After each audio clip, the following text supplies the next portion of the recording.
So we're in downtown on Lombard Street here in Yeah. St. John's. And I want to start with the story with the fact that St. John's wasn't always Portland.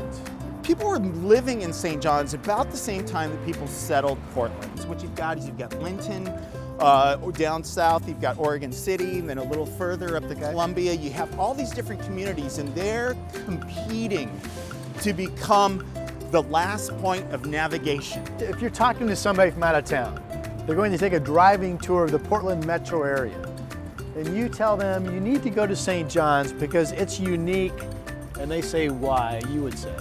I would say that St. John's has never tried to be a part of Portland, but they've always kind of stood apart from Portland. Okay. And that's really, I think, kind of the genesis of that community feel within St. John's, that it really is a distinct community.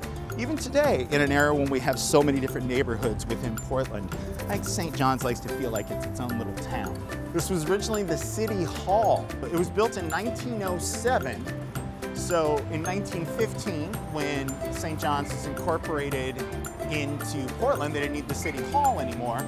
So the North Precinct Fire Department was there, as well as the Police Department for a while. There's a couple of changes in it. It was the North Precinct of the Portland Police Bureau for decades. Is it fair to say this is one of the more historic buildings in St. John's? Oh, I think it absolutely is. It was intended as a lecture and exhibition hall, and it's still surviving today. We're lined up with the St. John's Bridge, and John's, in fact, is a family name. That's right. James John originally went to California, probably like so many people in the era, to find some gold, then wound his way up to Oregon, and he lived in Linton for a couple of years, but came here in the namesake of the community.